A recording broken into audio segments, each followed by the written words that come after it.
Nous en sommes à notre quatrième dimanche. Quatrième dimanche de Pâques,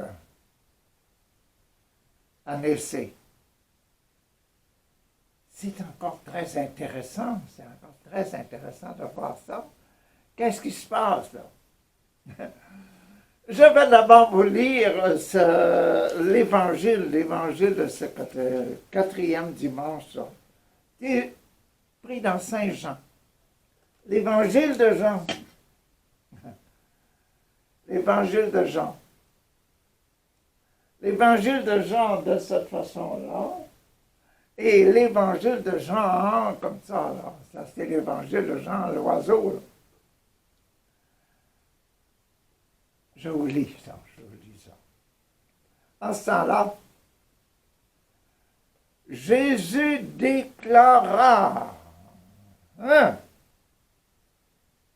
mes brebis, écoute ma voix, mes brebis à moi, mes brebis que papa m'a données. Mes brebis, écoute ma voix. Moi, je les connais. C'est les brebis de mon papa, la famille. Je vais garder les brebis moi aussi, hein, tu vois, c'est de ma famille, c'est mes brebis, les brebis de mon papa. Je les connais. Elles me suivent. Je leur donne la vie éternelle. Ça, hein? Jésus qui ose dire ça, je leur donne la vie éternelle. Comment ça? Comment Jésus me donne sa vie éternelle? Oh! À son baptême par Jean-Baptiste, le papa de Jésus a dit, c'est mon fils, hein? Écoutez-le. Et puis, le Fils, Jésus, il a obéi à son papa, les 10 commandements, etc. Toute sa vie sans commettre un péché. Comment il donne sa vie, c'est ça. Je leur donne la vie éternelle. La vie éternelle, c'est pas la mort sur la croix, là, c'est la vie éternelle. Donc, on passe déjà au côté spirituel, au côté de la vie, de l'amour, là. C'est ce qui est en nous, là, qu'on ne peut pas saisir, là, on ne peut pas pogner. C'est bien l'amour, hein. Il se manifeste de toutes sortes de façons. Mais c'est ça. C'est l'amour, c'est notre façon de vivre. Comme Jésus, vie éternelle, l'amour parfait comme Jésus, l'amour comme Jésus. L'amour sans péché. C'est ça qui va être récompensé au ciel. Bon, allons-y. Donc, je leur donne la vie éternelle. Jamais elles ne périront. À tout le monde. Jésus nous donne à nous tous là, la vie éternelle. Mais c'est pas tout le monde qui accepte la vie éternelle. Il y en a qui ne l'acceptent pas. Dis-moi, je veux vivre comme un démon, puis je vais vivre dans le péché. Donc ça, Jésus n'ira jamais contre notre volonté. Et puis, nous pleurerons éternellement si nous mourrons dans notre péché. Et ça, c'est écrit dans les Écritures aussi, ils mourront dans leur péché. Donc, vivre dans la grâce et mourir dans la grâce. Mourir dans la grâce, elles me suivent. Je leur donne la vie éternelle. Jamais elles ne périront. Personne ne les arrachera de ma main. Les brebis de papa, personne ne les arrachera de ma main. C'est moi qui suis le bon berger visible sur la terre. Là. Le bon berger visible, c'est moi. Personne ne les arrachera de ma main. Vous voyez la détermination? Bon, c'est très beau. Notre Père, mon Père, qui me les a donnés, il est plus grand que moi. Oui, c'est mon papa. Il est plus grand que moi. Je vis de la vie de mon papa comme en tant qu'homme, je vis de la vie de mon papa qui m'a donné le nom Richard Doyle. Donc je vis, et l'enfant, Jésus, enfant de Dieu. Et quand on reçoit le baptême avec l'eau, et l'esprit du baptême sans péché, je suis un enfant de Dieu. Personne n'arrachera mes brebis que papa m'a données. Personne ne les arrachera de la main de papa et de ma main à moi. Dit Jésus, c'est une grosse décision. Personne ne peut les arracher de ma main, de la main du Père.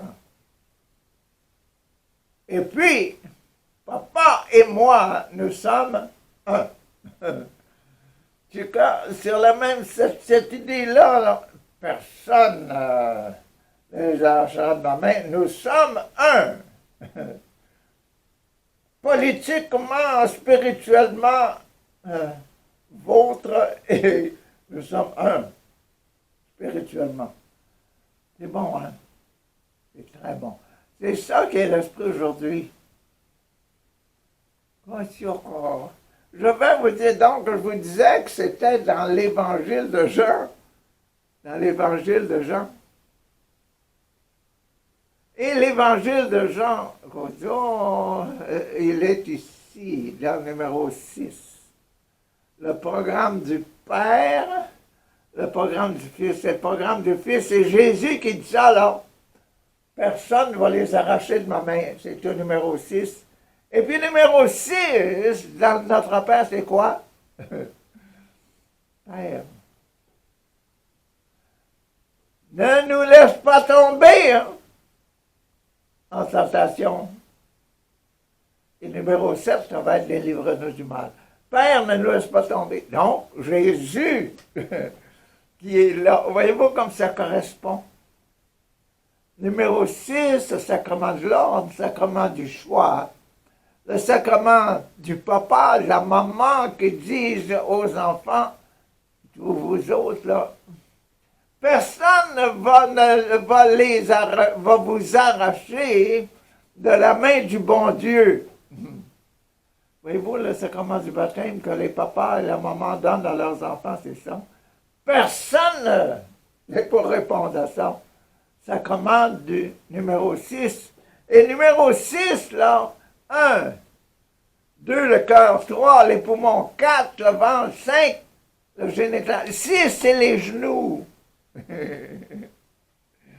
10, c'est se mettre à genoux pour prier. Prier quoi? Notre Père qui est aux cieux, etc. Et aujourd'hui, on est, ne nous laisse pas tomber. Papa, ne nous laisse pas tomber, c'est ça, là. Et voulez-vous savoir ce qu'il y a dans le numéro 1, dans le numéro 6, dans le programme du papa, là? Le programme du papa, numéro 6, c'est les noces de Cana. Jésus qui transforme l'eau en vin. Quoi? Ce sont les enfants.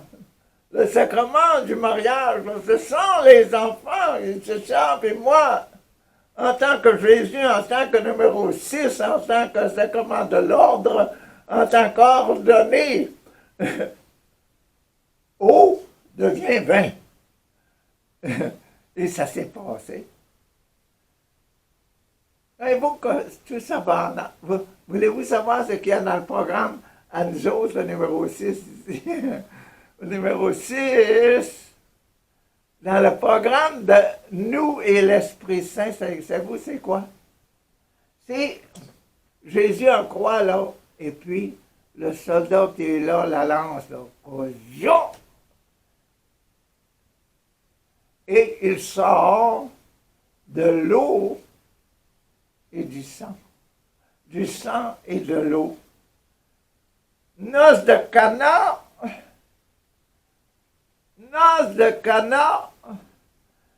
le programme 1, programme 2, c'est mes brebis, vous les arracherez pas de ma main. Et dans le numéro 3, dans le programme de nous avec l'Esprit Saint, c'est encore de l'eau et du sang changé en sang dans la lance qui transperce le cœur de Jésus. Vous allez me tuer! Mais, remarquez qu'après ma mort, vous avez la résurrection et la Pentecôte, la descente du Saint-Esprit. Je vous envoie mon esprit. Et le Saint-Esprit, qu'est-ce qu'il fait aujourd'hui? Le Saint-Esprit guérit les malades. Quand répond à nos prières, là. Ne vous gênez pas de prier pour les malades.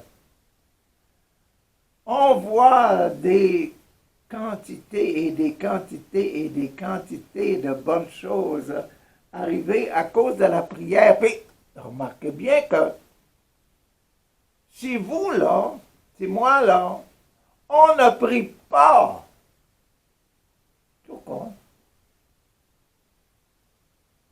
Si on ne demande pas de miracle, qui va nous en donner? Quand tu vas au magasin, si tu vas avoir des raisins, tu demandes des raisins. Si tu vas avoir des patates, tu demandes des patates. Mais nous autres, là, si on ne demande rien, on s'en va, on est des chrétiens, on est catholiques, etc. Mais on ne demande rien au bon Dieu. Ça prend des gens pour prier. Il ne faut pas juste être présent dans le magasin. Je répète, il ne faut pas seulement être présent dans le magasin, il faut faire quelque chose. Il faut prier, il faut participer. Quand on va là pour servir, qu'est-ce que je peux faire pour vous? Quand on va là pour dire, qu'est-ce que tu cherches? On va t'aider. N'oubliez pas que la prière et le service, c'est quelque chose d'absolument nécessaire. Et Jésus nous dit aujourd'hui, essayez pas de les arracher de ma main, vous ne réussirez pas. C'est moi qui donne la vie éternelle. L'amour assez grand pour les faire devenir bons, purs, aimables, joyeux, généreux, etc. Faire grandir dans l'autre les qualités de l'esprit de Jésus. C'est ça qui est important. Que disent les autres? Que disent les autres passages? Le premier passage qui veut expliquer cette spiritualité-là, aujourd'hui, il est dans les Actes des Apôtres, chapitre 13. Il est au commencement de la deuxième série, 1, 2, 3, 4, 5, 6, 7. Et là, au commencement, on est rendu, 7, là, on est rendu à 12 et demi. Et puis là, on est rendu à 13, 14, genre, ça c'est le commencement de la deuxième personne. La deuxième personne, c'est qui? Celui qui se réconcilie, là, j'aime le bon Dieu, je me rattache à Dieu. Quoi? Mais il faut d'abord, comme dit Jésus dans le texte, là, hein, ce sont mes brebis. Le Père me les a données. Donc, premier représente l'Église. Deux, les enfants de l'Église. C'est mes enfants. Donc, comment ça marche? Regardez que ça va être beau. En ces jours-là, Paul et Barnabé, grand saint Paul et Barnabé qui s'en vont, et puis ils vont célébrer les Eucharisties et les messes et des choses comme ça, des réunions chrétiennes, et puis ils vont expliquer Jésus-Christ, etc. Et la spiritualité de Jésus-Christ. Donc, en ce jour-là, Paul et Barnabé poursuivirent leur voyage au-delà de Pergé et arrivèrent à Antioche de Pisidie. Près de Troas, hein? Près de Tyr et Sidon. Près de Tyr et Sidon. Ils entrèrent dans la synagogue de Pisidie et prirent place. Une fois l'assemblée dispersée, beaucoup de Juifs et de convertis qui adorent Dieu, qui adorent le Dieu unique, suivirent Paul et Barnabé. Oh. Parlant avec eux et les encourageant de rester attachés à la grâce de Dieu, Paul et Barnabé disaient aux chrétiens, suivez et restez attachés à la grâce de Dieu, à la vie, à la spiritualité de Jésus qui est de vivre amoureux, sans tache. Voilà. Le sabbat suivant, presque toute la ville se rassembla pour entendre la parole du Seigneur.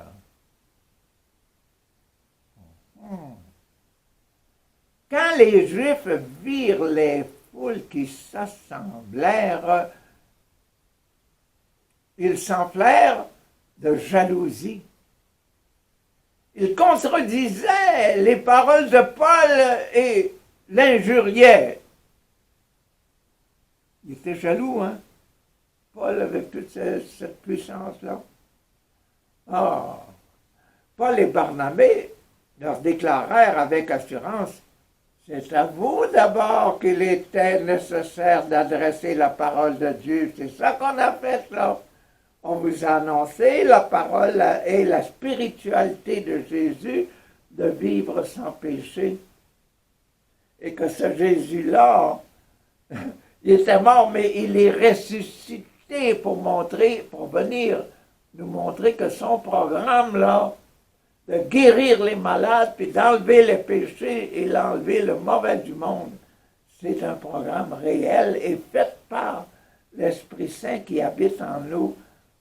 C'est à vous d'abord qu'il était nécessaire d'adresser la parole de Dieu, puisque vous la rejetez et que vous-même ne vous jugez pas digne de la vie éternelle. Si vous voulez vous juger pas digne de la vie éternelle, eh bien,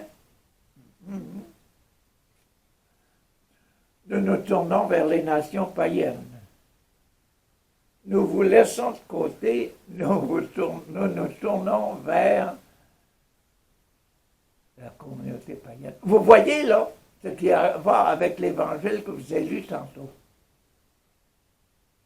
Les Juifs circoncis du baptême d'Abraham ne veulent pas entendre parler de ce Jésus qui était plein de l'Esprit de Dieu, qui faisait des miracles, n'en voulez-vous en voilà.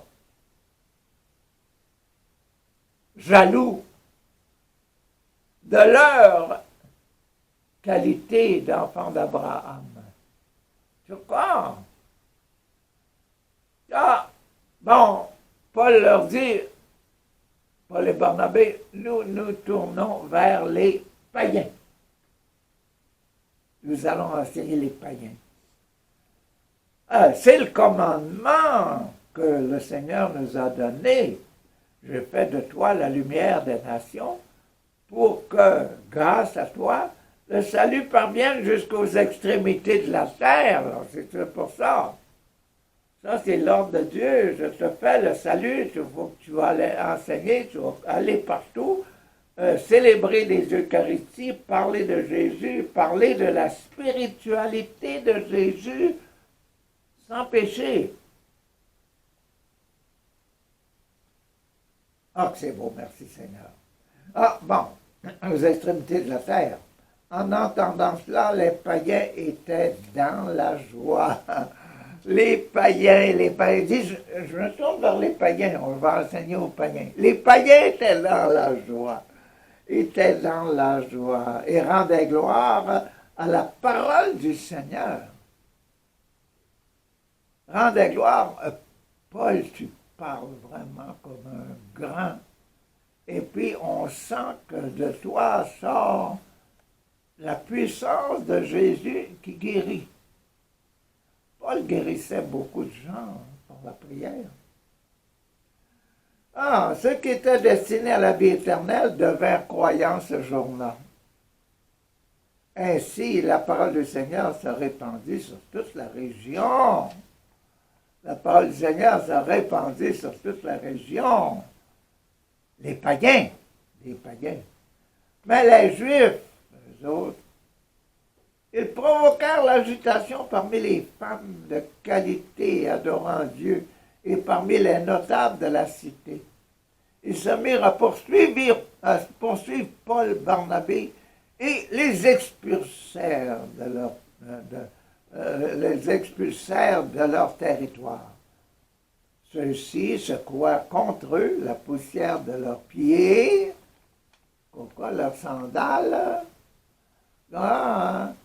et se rendirent à Iconium, tandis que les disciples qui étaient là, ils étaient remplis de joie à cause à cause de la spiritualité de Jésus, et que, en suivant les conseils de Paul et Barnabé, ils devenaient heureux en eux-mêmes, très heureux en eux-mêmes. Que dit la deuxième lecture? Deuxième lecture, c'est dans l'Apocalypse. Oh, que c'est beau aussi! Voyez-vous, donc, on peut rejeter le fait d'être enfant de Dieu et d'être toujours à Dieu. On peut aussi rejeter d'aller au ciel. La grâce de Dieu, la grâce d'être sans péché, le pardon des péchés donné par Jésus-Christ. On peut rejeter ça. Donc, voici la deuxième lecture est de l'Apocalypse. Moi, Jean, j'ai vu. Et voici une foule immense que nul ne pouvait dénombrer. Vous voyez là? Ça là, Jean, qui voit, il voit la foule immense que les gens ne pouvaient démontrer. C'est ça qu'on vient juste de lire dans la première lecture, là. Paul et Barnabé qui disent, vous autres, vous avez choisi de ne pas recevoir la spiritualité de Jésus. Restez comme ça, faites à votre tête. Là, c'est ici, là, et c'est ça. Ils disent, Jean, dans son Apocalypse, il dit, oh, hey, j'ai vu des multitudes de gens, que nul ne pouvait démontrer, une foule de toutes les nations. Voyez-vous, Paul et Barnabé, nous allons aller vers les païens, foule de toutes les nations.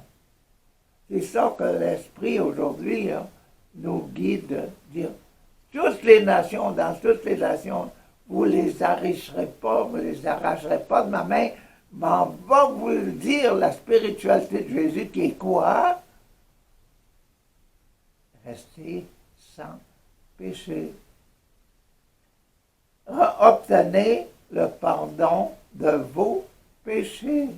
Et c'est ça qui est demandé aujourd'hui dans le 4e dimanche de Pâques. Merci, Papa. Merci, Papa, mon Dieu, de nous expliquer tellement clairement. C'est quoi la spiritualité? On a vu le tombeau ouvert. On ne voit pas Dieu aujourd'hui. Tombeau ouvert vide. Après ça, c'est Marie-Madeleine, là, qui était le premier, dans le premier dimanche. Jésus apparaît à Marie-Madeleine, une pécheresse. Personne qui dit, oh, je me tourne vers la spiritualité. Et aujourd'hui, c'est la spiritualité de Jésus. Merci, Papa, pour la spiritualité de Jésus que tu viens renforcer aujourd'hui dans notre vie, là. Tu es extraordinaire, Papa. Merci, merci, merci.